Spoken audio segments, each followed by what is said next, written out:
मुफ्ती साहब किसी गलत जगह पे मैं आ गया हूँ और गलत सवाल कर बैठा हूँ।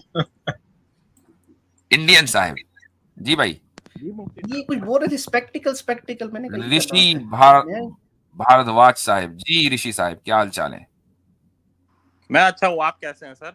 बिल्कुल ठीक, आपके ईमेल्स के दर्शन होते रहते हैं।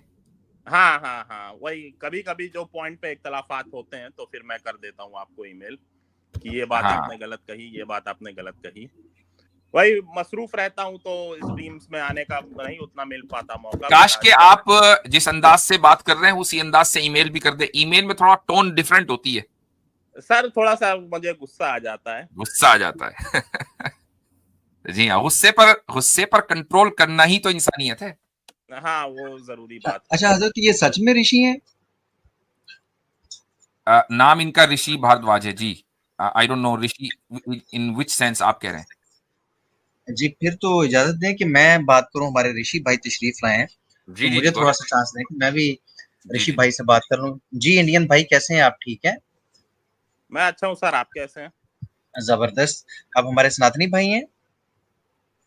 हाँ, यस, हाँ हाँ, सनातनी। जी जी। अच्छा, साथ में ऋषि भी हैं? ऋषि तो नाम है। अच्छा अच्छा, नाम है। तो वैसे आप जानते हैं कि सनातन धर्म के अंदर अगर आप कोई अहमियत दें किसी को कि बहुत बड़ा कोई ऋषि है, तो वो कौन सा है? नहीं, वो तो सप्तऋषि आते हैं, वो हैं, लाइक उनको मेन कहा जाता है, कश्यप, अत्रि, गौतम, वशिष्ठ, विश्वामित्र, जमदग्नि। देखें, तमाम के तमाम जिनका आपने नाम लिया, गौतम ऋषि, विश्वामित्र, मैं समझता हूँ इनसे ज्यादा अहमियत जो है, अलबत्ता इन पे भी बड़ी बात हो सकती है हमारी, इन ऋषियों पे भी। गौतम ऋषि पे भी आपको पता है अहिल्या के साथ क्या मामला किया इंद्रदेव ने। हाँ, वो पता है। विश्वामित्र ने मेनका के साथ क्या किया, और भी उसका जो चरित्र था उस पर बात हो सकती है। लेकिन मैं ये समझता हूँ कि अगर आपके पास कोई सबसे बड़ा ऋषि है जिसकी बुनियाद के ऊपर सनातन धर्म की बिल्डिंग खड़ी है, वो ऋषि वेद व्यास जी हैं। क्योंकि इस वक्त जो वेद मौजूद हैं वो उनकी वजह से मौजूद हैं, महाभारत गीता मौजूद है उनकी वजह से मौजूद है, ये जो मूर्ति पूजा चल रही है, ये सारा पुराणों से जो सिस्टम लिया गया, उनके राइटर भी वो हैं। तो सबसे बड़े ऋषि वो हैं, ऐसे ही है? जी, कह सकते हैं। जी, कह सकते हैं, क्योंकि विश्वामित्र ने तो आपको वेद नहीं दिए हैं, ना दीगर किसी और ऋषियों ने आपको ये सारी चीजें नहीं दी हैं। वेद उन्होंने दिए नहीं है, उन्होंने लाइक कंपाइल किया, वेद दिए नहीं है उन्होंने। चलें ऐसा कर लेते हैं ना कि इनके वाले जो कंपाइल करके दिए उनको निकाल दें, तो वेद दिखाएं मुझे कहाँ पर है। वेद कहाँ पर है? जी जी, इनके वाले हम निकाल देते हैं ना, वेद व्यास जी वाले। तो फिर आपके पास क्या सबूत रह जाएगा किसी भी वेद का, अगर वेद व्यास जी को आप बीच में से निकाल दें? वेद से आप पहले एक मिनट, चुर्नो हिंदी साहब हमारे साथ हैं। अहलन व सहलन, अस्सलाम वालेकुम। जी वालेकुम सलाम व रहमतुल्लाहि व बरकातहू। कैसे तमाम हज़रात? अल्हम्दुलिल्लाह जी, कंटिन्यू करें। जी इंडियन भाई, तो आपके पास वेद का कोई सबूत नहीं है। अगर आप ऋषि वेद व्यास जी को निकाल दें तो ये कहना बिल्कुल बजा होगा कि वेद व्यास जी की ही कंधों के ऊपर आपके वेद की बिल्डिंग भी खड़ी है। खैर, मैं आपसे ये जानना चाहूंगा कि वेद व्यास जी के बारे में हमें बताइए कि इनके माता पिता कौन थे और ये दुनिया पर कैसे पधारे। इनका थोड़ा सा हमें बताइए इनके बारे में। सारा हिंदुइज्म आपने इनसे लिया है, तो इनके बारे में थोड़ा सा बताइए कि इनका चरित्र क्या था, इनके माता पिता कौन थे, इनके नानी नाना कौन थे, वो पूरा जरा हमें थोड़ा सा एक्सप्लेन कर दीजिए प्लीज। पता तो चले ना कि सनातन धर्म के अंदर किस बंदे के ऊपर इतना ट्रस्ट किया जाता है कि पूरी की पूरी बिल्डिंग हमने सनातन की खड़ी करनी है, तो करैक्टर क्या होना चाहिए? नहीं, तो उसके माता पिता के। नहीं, ये आपकी गलत फहमी है ना कि वेद व्यास पे हिंदुइज्म बेस्ड है। ये किसने कह दिया आपसे? मैं फिर वही दोबारा से आपसे आर्गू करूंगा कि आपके पास इस वक्त जो वेद मौजूद हैं वो किसने आपको दिए? वेद से आप पहले समझते क्या है? वेद आपके पास जो किताब मौजूद है, आपके जो स्क्रिप्चर है, वही समझते हैं, और क्या समझना उसको? वेद स्क्रिप्चर है। वेद मतलब श्रुति, राइट? ठीक है, आपके पास जो इस वक्त बुक मौजूद है वेद, मैं उसकी बात कर रहा हूँ, वो वेद व्यास जी से नहीं आपके पास है? तो वेद जो है वो श्रुति होती है, राइट? मैं ये पूछ रहा हूँ कि वो वेद श्रुति होती है, लेकिन ये आपके पास किस माध्यम से आए? आपके पास जो सिंगल एविडेंस है वो किसका है? जस्ट वेद व्यास जी का। उससे पीछे क्या था? आपके पास कोई सबूत, कोई चीज नहीं? नहीं, वेद तो अपौरुषेय हैं। चलें ठीक है, उसको छोड़िए। हमें ये बताइए कि वेद व्यास जी जो हैं, जिनसे आपने वेद ले लिए, पुराण ले लिए, महाभारत गीता ले ली, उनके बारे में बताइए हाँ, थोड़ा सा। कैसे ऋषि थे वो कैसे पैदा हुए थे? पुराणों के राइटर हैं वो, और महाभारत के राइटर हैं, ये कहा जा सकता है। वेद के भी राइटर वही हैं। आपको पता होना चाहिए कि वेद के राइटर भी वही हैं। मैं वही तो कह रहा हूँ कि सिंगल राइटर है आपके पास, आप उसको भी बीच में से निकाल देंगे तो आपके पास कुछ नहीं रहेगा। ये आपकी गलतफहमी है। वेद में मंत्र होते हैं, राइट? ऐसा करते हैं कि आप ये वाले निकाल दें, वेद व्यास जी ने जो आपको चारों वेद दिए इसको निकाल दें, उसके अलावा कोई वेद बताएं कहाँ पर है। ये किसने कह दिया कि वेद व्यास जी ने वेद दिए हैं? मैं फिर वही कह रहा हूँ कि आपको पता ही नहीं है कि वेद व्यास जी, अभी तो आपने खुद कहा कि उन्होंने आपको कंपाइल करके दिए, तो उन्होंने ही दिए ना। कंपाइलर का और ऑथर में डिफरेंस होता है कि नहीं होता है?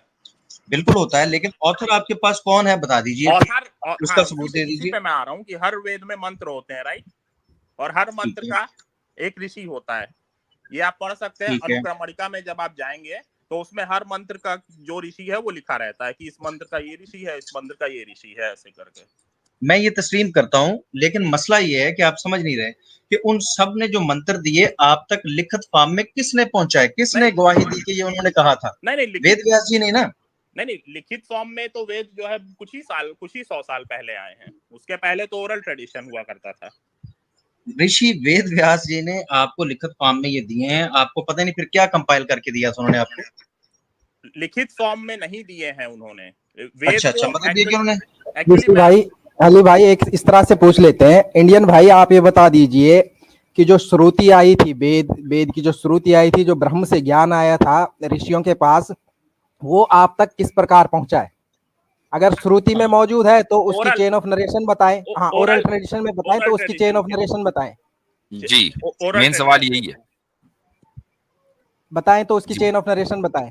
चेन ऑफ नरेशन जो है वो गुरुकुल में है, गुरु से शिष्य को मिलता है, पिता से पुत्र को। ये चेन ऑफ नरेशन है भाई, यही चेन ऑफ नरेशन है सर। चेन ऑफ नरेशन का मतलब ये होता है कि आप वो सारे नाम बताएं जो वेद व्यास ने, चलो उन्होंने लिखित। ऐसे नहीं होता है ना।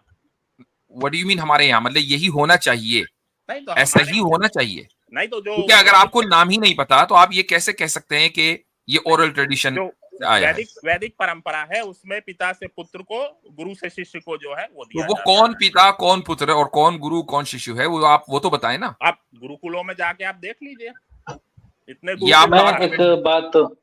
मैं एक बात पूछना चाह रहा था भाई से। बहुत अच्छी बात है, इन्होंने श्रुति और स्मृति और तमाम तर बातें आ गई। यहाँ पर जो मूलभूत प्रश्न है वो ये है कि यदि आप किसी भी विषय या वस्तु या व्यक्ति की सच्चाई को स्थापित करना चाहते हैं तो इसके लिए आवश्यक हो जाता है कि उस विषय, वस्तु या व्यक्ति के बारे में आपके पास एक ऐसा ज्ञान हो जो ज्ञान बताता हो कि इसका उन्मूलन, या यूं कहिए कि ये आया कहाँ से है। ठीक है, ये कहाँ से, जैसे गंगा जो है गंगोत्री से निकलती है कहते हैं आप, तो उसी तरीके से ये जो वेद जो आपके सामने आज स्थापित है ये आया कहाँ से है। जब आप कहते हैं कि ब्रह्म से आया है तो फिर ब्रह्म से डायरेक्टली आपके पास नहीं आया है, इस दरमियान में बहुत सारे लोगों से होते हुए आया है। ठीक है, थोड़ा सा कंप्लीट कर लूं। अब एक इंसान है, एक जमीन का टुकड़ा बेचने लगा और उसने कहा कि ये जमीन का टुकड़ा मुझे मेरे बाप से मिला और उनको उनके बाप से मिला। तो उस जमीन के टुकड़े को आज के टाइम पे आप जाएंगे तो ट्रेस बैक कर सकते हैं कि आपके पिताश्री का क्या नाम था, आपके पिताश्री के पिताश्री का क्या नाम था, उसके बाद पूरा आप ट्रेस बैक करेंगे। ठीक है, इसी तरीके से यहाँ ये प्रश्न किया जा रहा है कि आप यदि कहते हैं कि गुरुकुल के माध्यम से आया है तो किस गुरुकुल को किस गुरु के माध्यम से, उसको किस गुरु के माध्यम से, उसको किस गुरु के माध्यम से, और अंततः वेद व्यास जी तक ये पूरी कड़ी जाएगी। इसकी बात की जा रही है मेरे भाई। ठीक है, मैं बस 2 मिनट में खत्म करूंगा, फिर मुझे मुफ्ती साहब से बात करनी है क्योंकि ये टॉपिक था ही नहीं मेरी चर्चा का। वेद व्यास तक नहीं करना है, इस सवाल का जवाब देना है। असल में मसला ये है कि इन्होंने और जगह पे बात फंसा ली है। मैं तो इनसे ये जानना चाह रहा हूँ कि वेद व्यास जी के बारे में थोड़ी सी चर्चा कीजिए ताकि पब्लिक जो सुन रही है और जो सनातनी भाई सुन रहे हैं उन तक कोई इन्फॉर्मेशन पहुंचे। चलिए उनके पिता का नाम ही बता दीजिए। ऋषि जी। हाँ, तो वेद व्यास जी जो है उनको कृष्णद्वैपायन भी कहा जाता है जी, कहा जाता है, लेकिन उनके पिता का पूछ रहा हूँ मैं, उनकी माता का पूछ रहा हूँ। उनके पिता का नाम कहा जाता है कि पराशर था और माता जी का नाम सत्यवती था। जी जी जी जी, बिल्कुल ठीक। अच्छा, इससे थोड़ा सा पीछे चले जाएं तो ये सत्यावती कैसे आई थी? This is irrelevant, you know, इसका कोई रेलेवेंस नहीं है। ये नहीं कौन यार, बड़ी कहाँ से आया, जबरदस्त that रेलिवेंस है, doesn't matter। बड़ी जबरदस्त रेलिवेंस है कि आपको पता होना चाहिए कि जो वासु था, जो वेद व्यास जी का नाना था, मुफ्ती साहब मैं माजरत चाहता हूँ, अब चीजें ही ऐसी हैं कि मैं अगर उसको बयान करता हूँ तो मैं ढके छुपे लफ्जों में करने की ये कोशिश सब करूंगा। चीजें सबको पता है, इनका कोई नहीं पता रेलेवेंस ना, नहीं है। कौन कहाँ नहीं से पता, आया, वो कैसे मुझे नहीं आया। पता, मैं जानना चाह रहा था अली भाई से। मैं जी बताता हूँ जी कि कैसे आया। मैं मुख्तसर करके बता देता हूँ कि महाभारत के अंदर जो ये पूरी कथा लिखी हुई है कि वेद व्यास जी कैसे आए और उन्होंने कैसे हम तक ये चीजें ट्रांसफर की। ये चेन नहीं बता रहे, लेकिन वहां पर तो लिखी हुई है। उन्होंने चेन ऐसे जोड़ी, कहते हैं कि ये बड़ा गैर मामूली काम था। तो इस वजह से जो वासु था, वेद व्यास जी का दरअसल नाना था, उसको उसका दिल कर रहा था कि अपनी पत्नी के साथ वो हम आगोश हो, लेकिन ऊपर से उसके ससुराल वाले आ गए। उन्होंने कहा कि जाओ और जाके हमारे लिए शिकार करके लाओ। उस बेचारे को जाना पड़ गया। अब जब वो वहां पर जंगल में गया है तो उसको ख्यालात आ रहे हैं अपनी पत्नी के कि मैं उसके पास होता तो ऐसे करता वैसे करता। इसी चक्कर में उसका सीमन ड्रॉप हो जाता है। जब सीमन उसका ड्रॉप होता है तो वो कहता है कि ये क्या बात हुई, ये सीमन से तो मेरा पुत्र पैदा होना था। उसने फिर उधर से एक ईगल को आवाज दी, कहता है ईगल जल्दी इधर आओ। ईगल आया है, उसने उधर से वो अपना सीमन उठा के पत्ते के साथ पत्ते के ऊपर रख के उसको साफ किया और उसके मुंह के अंदर दे दिया। कहता है जाओ और मेरी पत्नी को दे दो, उसे कहो कि ये अंदर ले ले ताकि इससे पुत्र हो जाए। अच्छा, वो वहां से उड़ता है, रास्ते में एक और ईगल उसके साथ, वो कहता है इसके मुंह में खाने वाली कोई चीज है। वो आपस में लड़ पड़ते हैं। जब वो लड़ते हैं वो पत्ता गिर जाता है। जब पत्ता गिरता है तो सीमन भी जाहिर बात है उसी में था। नीचे एक मछली होती है बहुत बड़ी, वो छलांगे लगाने लग जाती है, कहती कि ये सीमन मैंने लेना है, इससे पुत्र मैंने देना है। ये वेद व्यास जी की नानी थी मछली। तो वो मछली छलांगे लगाते लगाते मुंह के अंदर वो ले लेती है, जिससे उसको फिर 2 बच्चे पैदा होते हैं। अंडे नहीं देती वो, सीमन से डायरेक्ट बच्चे देती है, पता नहीं कहाँ से देती है, मुंह की तरफ से शायद 2 बच्चे निकाल देती है, एक लड़का और एक लड़की। उस लड़के को बादशाह रख लेता है और लड़की जो सत्यावती थी, जो वेद व्यास जी की माँ थी, उसको एक माहीगीर रख लेता है।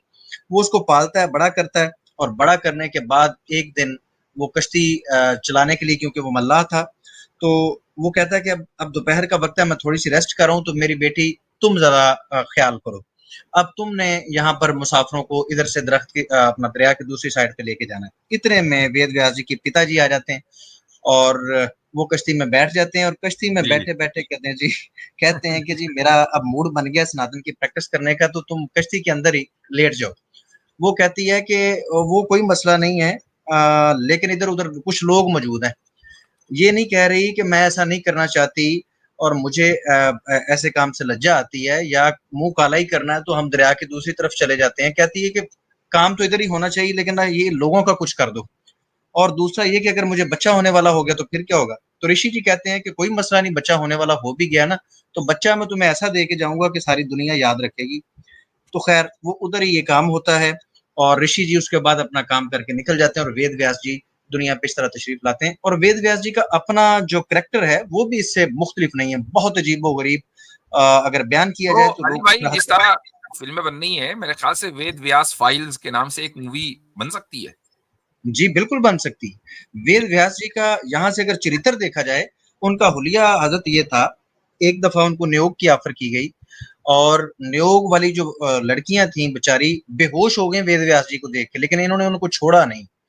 वो डर के मारे कांपने लग गई हैं वेद व्यास जी के सामने। और वेद व्यास जी क्या कह रहे हैं, अगर इन्होंने मेरी बदबू बर्दाश्त कर ली, अगर इन्होंने मेरा हुलिया बर्दाश्त कर लिया, उनको भी पता था इतनी स्मेल आती थी, और वो लड़कियों को नहीं पता था कि वेद व्यास जी आने वाले हैं। उन्होंने जब अचानक देखा है थर थर कांपने लग गई, बेहोश हो गई, लेकिन वेद व्यास जी नहीं हटे।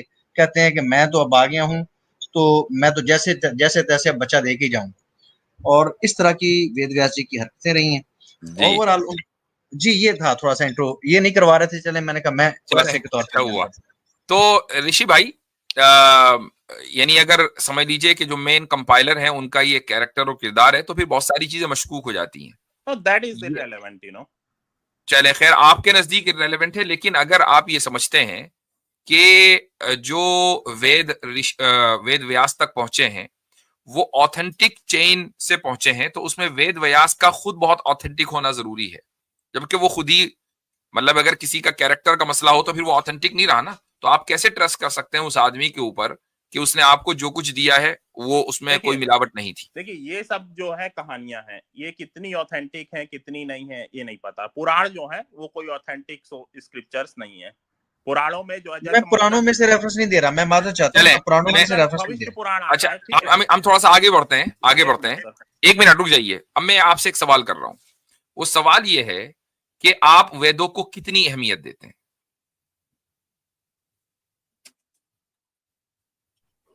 नहीं जी मेरे भाई। वेद तो जो है वो प्रमाण है हिंदू धर्म में, तो उनकी तो अहमियत सबसे ऊपर है ना? हाँ, सबसे ऊपर कह सकते हैं। हाँ, इंडियन कॉन्स्टिट्यूशन से ऊपर है? नहीं, इंडियन कॉन्स्टिट्यूशन से ऊपर नहीं है।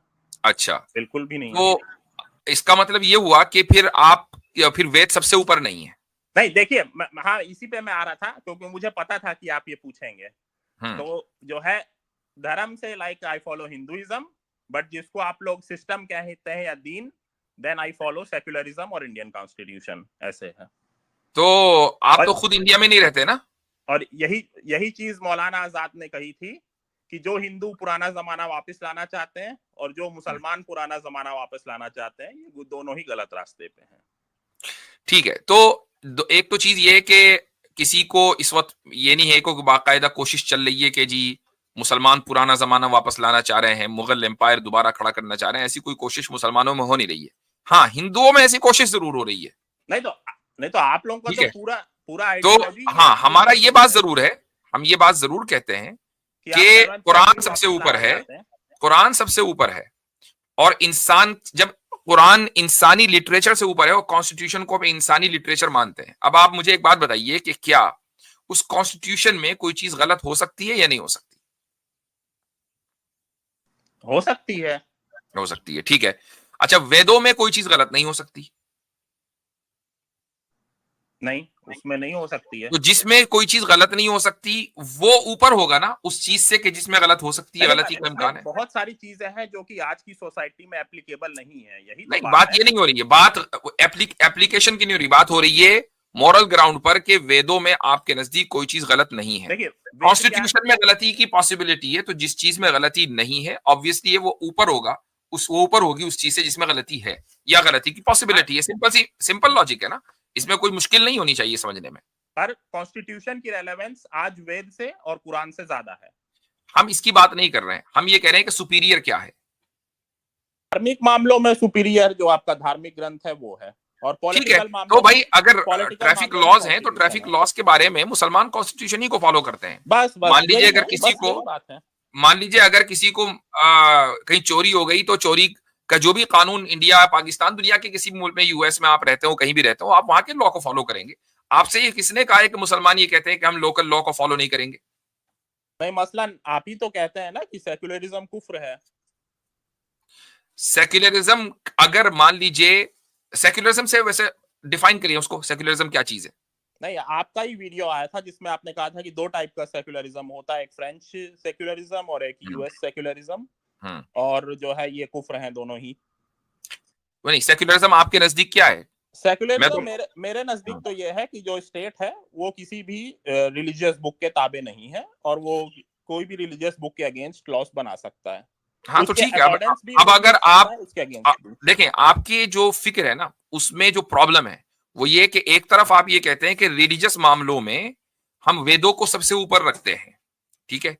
फिर आप जब वेदों को आपने सबसे ऊपर रख दिया, फिर आप कॉन्स्टिट्यूशन को या जो लीगल अथॉरिटीज हैं उनको ये राइट देते हैं कि वो रिलीजियस मामलों में वेदों को नीचे कर दें, वेदों के खिलाफ वो अपना फैसला दे दें। तो ग्लैड आपने ये पॉइंट उठाया। ये तो कॉन्ट्रडिक्शन हो गया। आई एम सो ग्लैड कि आपने ये पॉइंट उठाया, और यहीं पर डिफरेंशिएशन होता है बिलीफ और एक्शन के बीच। तो आपको जो है बिलीफ की आजादी मिलती है, पर एक्शंस की आजादी पूरी नहीं मिलती। अब कोई बोले कि मेरे रिलीजन में तो ह्यूमन सैक्रिफाइस है, तो मैं तो ह्यूमन सैक्रिफाइस करूंगा, चाइल्ड मैरिज है, मैं तो चाइल्ड मैरिज प्रैक्टिस करूंगा, या मेरे रिलीजन में जो है लाइक बहुत सारे लाइक पॉलीगैमी है, तो मैं तो पॉलीगैमी प्रैक्टिस करूंगा। पर कोई इस पॉलीगैमी की प्रैक्टिस को सही मान सकता है, बट अगर स्टेट मना करता है तो उसे प्रैक्टिस नहीं कर सकता है, और यही बात यूनाइटेड स्टेट्स के सुप्रीम कोर्ट ने 1879 में कही थी। ठीक है, आप भी यूएस में रहते हैं ना? हाँ, मैं भी यूएस में ही हूँ। ठीक है, तो इंडियन कॉन्स्टिट्यूशन अब आपके नजदीक इररिलेवेंट होना चाहिए अगर आप यूएस सिटीजन हैं? अभी मैं इंडियन सिटीजन हूँ सर। ठीक है, अगर आप यूएस सिटीजन है, मैं उस वक्त कह रहा हूं, अगर आप इंडियन सिटीजन है तो चलो ठीक है, आप इंडियन कॉन्स्टिट्यूशन को मानते रहें। यहां पर बात अब ये आ रही है कि हम सेक्युलरिज्म को क्यों इसकी अथॉरिटी दें कि वो जो मर्जी चाहे, जिस तरह का चाहे कानून बना ले। Then every person would be a state in himself, क्योंकि हर बंदा रिलीजन को अलग तरीके से इंटरप्रेट करता है। नहीं, मैंने कहा कि आपने सेक्युलरिज्म को ये अथॉरिटी दी है कि वो कोई भी कानून बनाए, किस बुनियाद पर, उसकी वजह क्या है, लॉजिकल रीजनिंग बताइए उसकी। लॉजिकल रीजनिंग यही है कि अगर जो है रिलीजियस लॉज को सुपीरियर समझा जाए तो every person would be a state in himself, क्योंकि हर बंदा आपसे मान लीजिए आप एक रिलीजियस स्टेट में रहते हैं, मसलन आप एक इस्लामिक गवर्नमेंट में रहते हैं, तो यहाँ पर जो कॉन्स्टिट्यूशन है वो इस्लामिक कॉन्स्टिट्यूशन है, कुरान और सुन्नत है, लेकिन जो माइनॉरिटीज हैं उनको अपने रिलीजन के ऊपर चलने की आजादी है, वो अपने रिलीजन के ऊपर चले। यही बात है ना सर कि इस्लाम क्या है, इस्लाम की कोई डेफिनेशन एक फिक्स नहीं है। नहीं, ये एक अलग टॉपिक हो जाएगा। मुनीर मैंने आपको जो बात कही वो ये कि अगर हम हाइपोथेटिकली मान लें कि कहीं एब्सोल्यूट मैनर में इस्लामिक गवर्नमेंट पाई जाती है और उस कॉन्स्टिट्यूशन के तहत माइनॉरिटीज को, जो रिलीजियस माइनॉरिटीज हैं, उनको अपने रिलीजन के ऊपर चलने की का इख्तियार है, आपको इससे कोई मसला है? मसला यह है कि कोई डेफिनेशन ही नहीं है, ना हिंदुइज्म की कोई डेफिनेशन है, ना भाई वो एक अलग मसला हो गया। मैंने अभी क्या बोला, मेरे अल्फाज पर गौर करें। हाइपोथेटिकली स्पीकिंग, अगर कहीं एब्सोल्यूट मैनर में एक इस्लामिक गवर्नमेंट है, हाइपोथेटिकली स्पीकिंग, अब आप बताएं कोई मसला है? हाँ मसला है ना, अब मैं आऊंगा। क्या मसला क्या है जी? हाँ, तो वहां पर जो है मतलब हेड ऑफ द स्टेट और हेड ऑफ द गवर्नमेंट तो कोई मतलब नॉन मुस्लिम बन नहीं सकता है, राइट? ठीक है, बन सकता है कि बन सकता है? नहीं बन सकता, बिल्कुल, क्यों बनेगा? और कोई गवर्नमेंट पोस्ट वगैरह पे जा सकता है? गवर्नमेंट पोस्ट पे बहुत सारी बिल्कुल, आर्मी में जा सकता है, बिल्कुल जा सकता है, लेकिन हेड ऑफ द स्टेट नहीं बन सकता। बिन्नौरी टाउन का तो फतवा है कि कोई भी गैर मुस्लिम भैया बिन्नौरी टाउन, होल्ड ऑन, हम बात कर रहे हैं हाइपोथेटिकली एक ऐसे इस्लामिक स्टेट की कि जहां पर एब्सोल्यूट लेवल पर इस्लामी रियासत हो। अब बिन्नौरी टाउन के फतवे को आप यहाँ कोट ना करें, क्योंकि हम देखें, मैं खुद मुफ्ती हूं, मैं 10 फतवों से इख्तिलाफ करता हूं। एक मुफ्ती का फतवा दूसरे मुफ्ती इख्तिलाफ कर सकता है, और दूसरी बात यह कि मुझे यह भी नहीं पता कि वो किस कॉन्टेक्स्ट में है। बात यहां पर यह हो रही है। और जो मुस्लिम रूलर्स थे इंडिया में, औरंगजेब की अगर आप लिस्ट देखेंगे ना, हिंदू कितने उनके यहाँ मिनिस्ट्री में थे, तो मुसलमानों से ज्यादा लिस्ट है, नाम है उस लिस्ट में, तो उसको छोड़ दीजिए, हम हिस्ट्री में नहीं जा रहे हैं, हम बात ये कर रहे हैं कि हेड ऑफ द स्टेट नहीं बनता, बाकी दूसरी पोजीशंस ले सकता है। अब आप मुझे बताएं कि इसमें क्या मसला है? बिकॉज इस्लामिक स्टेट क्या है, इसकी डेफिनेशन पहले आप लाएंगे तभी। चले ठीक है, मैं आपसे एक चीज पूछता हूं कि एक आदमी के नाज़ी ख्यालात हैं या सोशलिस्ट ख्यालात हैं, वो अमेरिका में प्रेसिडेंट बन सकता है?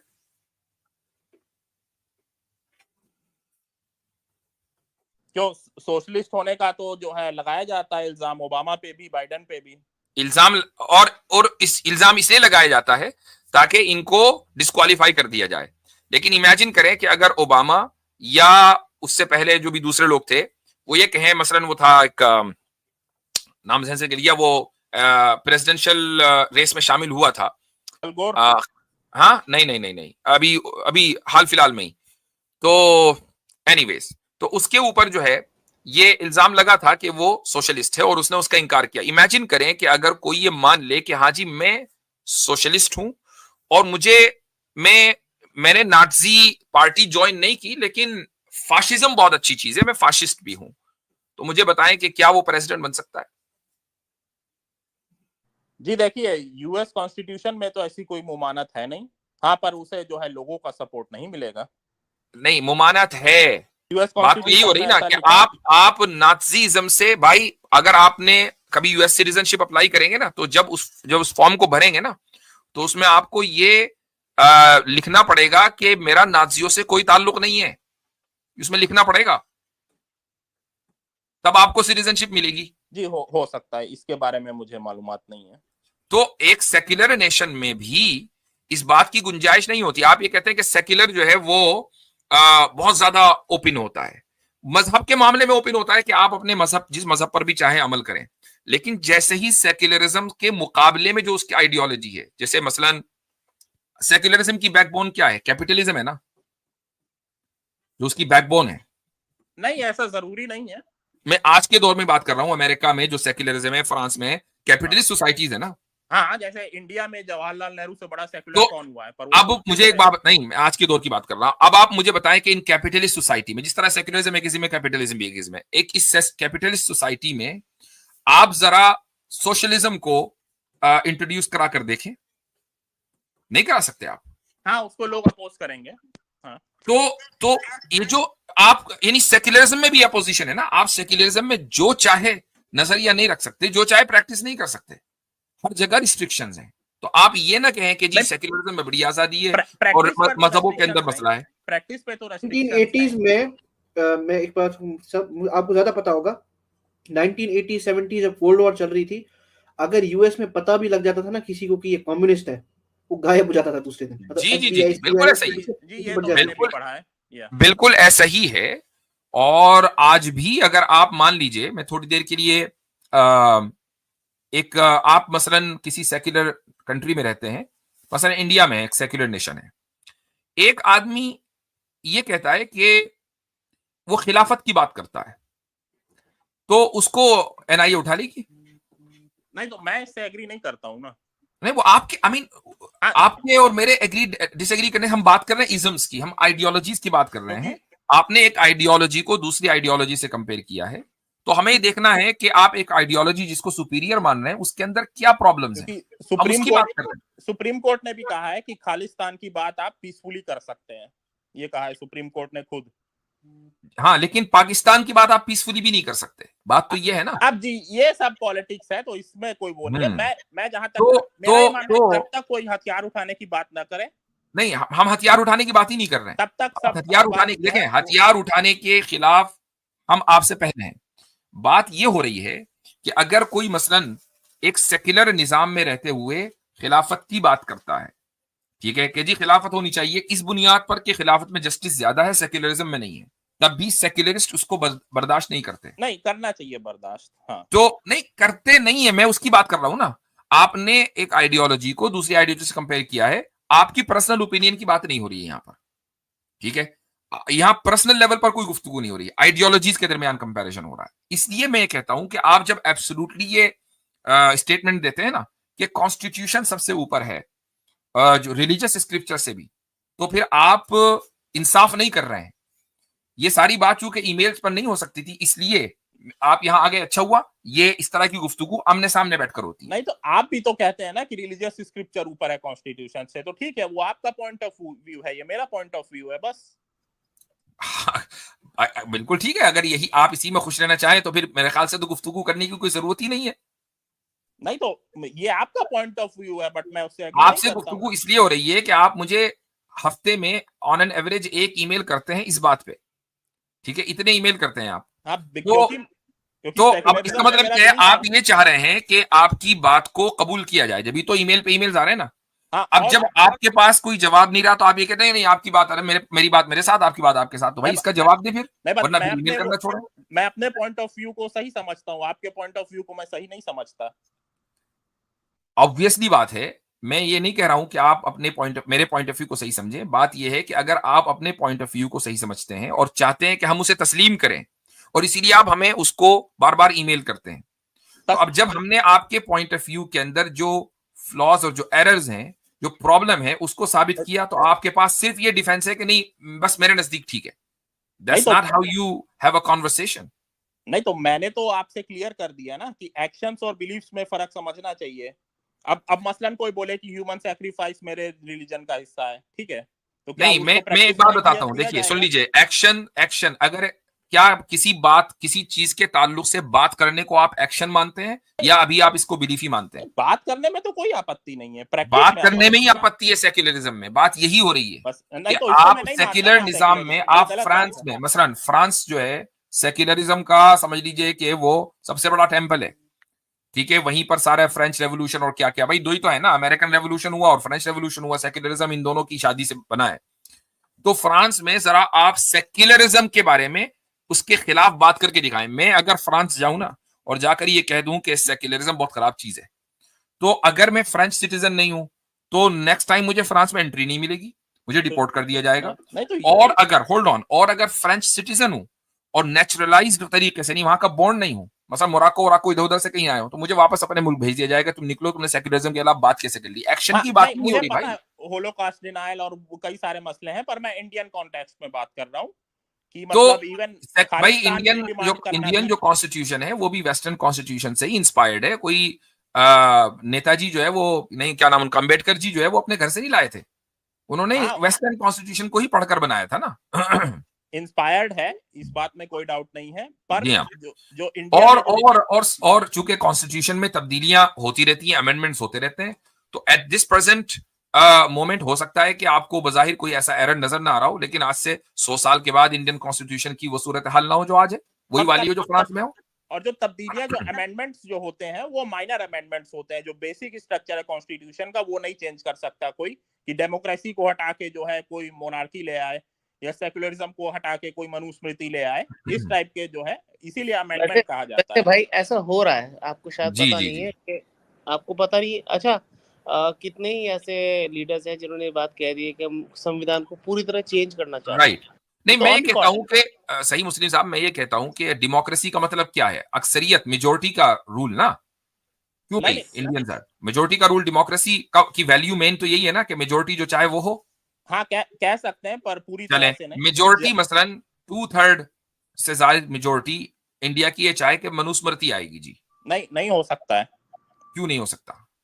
क्योंकि कॉन्स्टिट्यूशन जो है उसका बेसिक स्ट्रक्चर ना पार्लियामेंट चेंज कर सकता है ना कोई चेंज। तो इसका मतलब डेमोक्रेसी भी आपके यहाँ एग्जिस्ट नहीं करती है, क्योंकि डेमोक्रेसी में अक्सरियत की विश को, उसकी विल को माना जाता है। अक्सरियत कुछ भी कहना चाहे ऐसे थोड़ी हो सकता है। कल को अक्सरियत कह सकती है कि सबको हिंदू बना दो, जो तो इसका मतलब तो ये हुआ कि जो 300-400 लोग कॉन्स्टिट्यूएंट असेंबली में बैठे थे, वो अब for ever and ever India की किस्मत का फैसला करेंगे।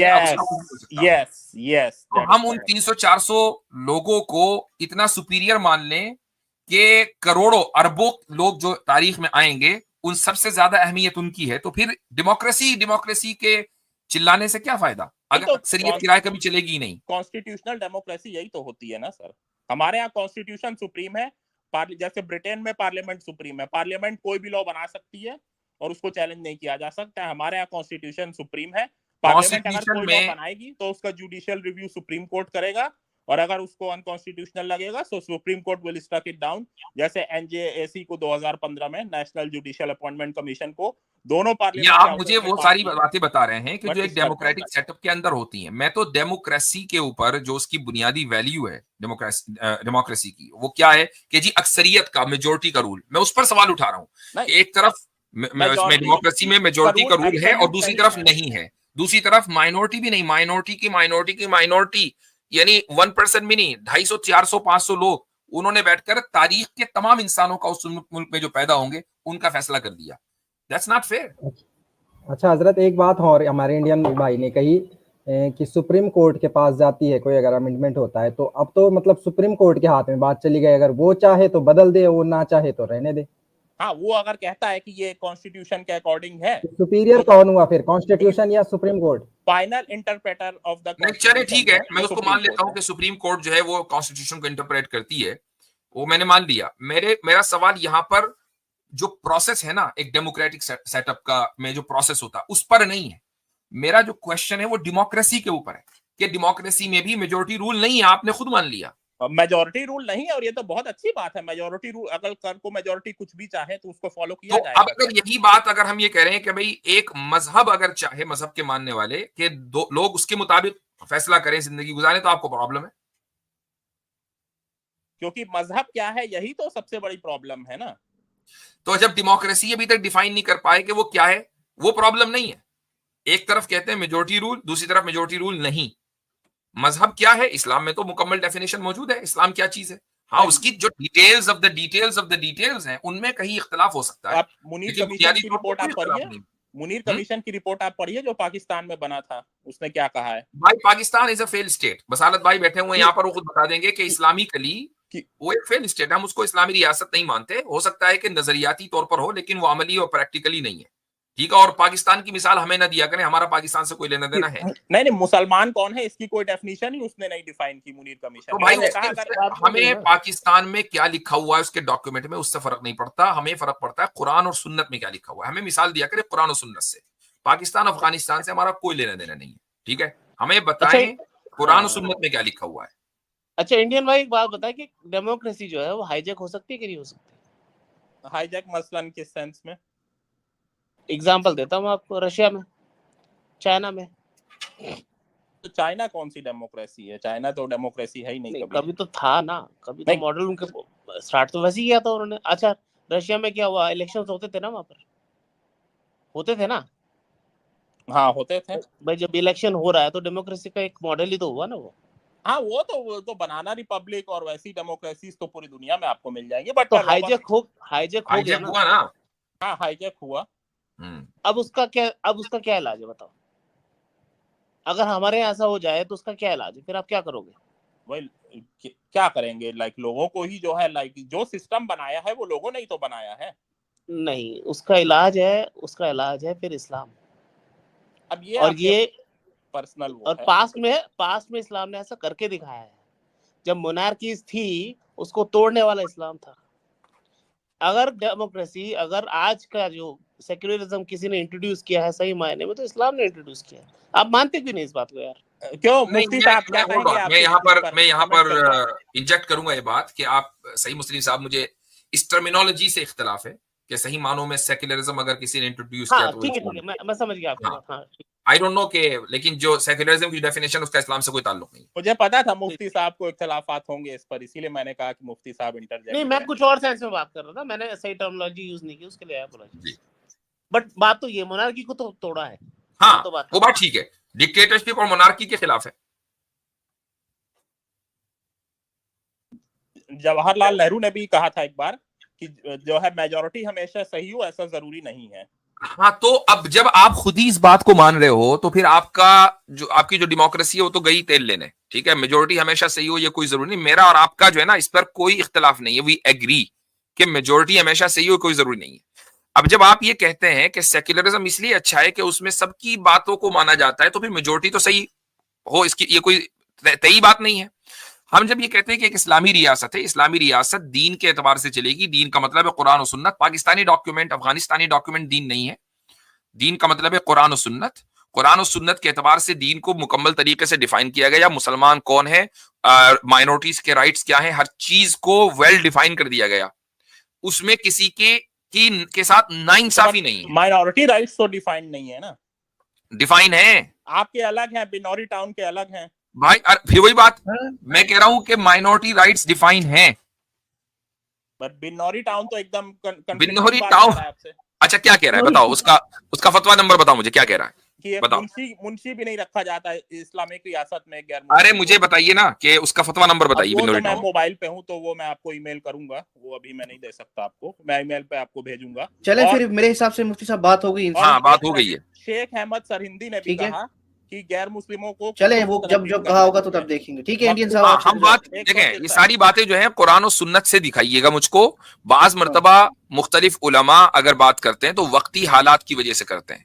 मिसाल के तौर पर अगर हमें ये पता चल जाए कि माइनॉरिटीज जो हैं वो मुखलिस नहीं है, बल्कि यानी वो इस बात का इम्कान है कि वो रियासत को नुकसान पहुंचा दें, तो वक्ती तौर पर ये कहा जा सकता है कि भाई इनमें से किसी को आप कोई पोजीशन न दें।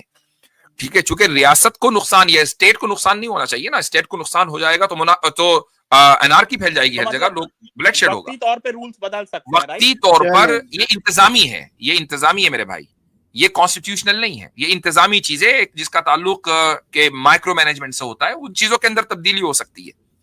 तो लेकिन एनीवेज आपसे इतनी गुफ्तगू हुई, अगली मरतबा फिर आइएगा। Email, thank you so much.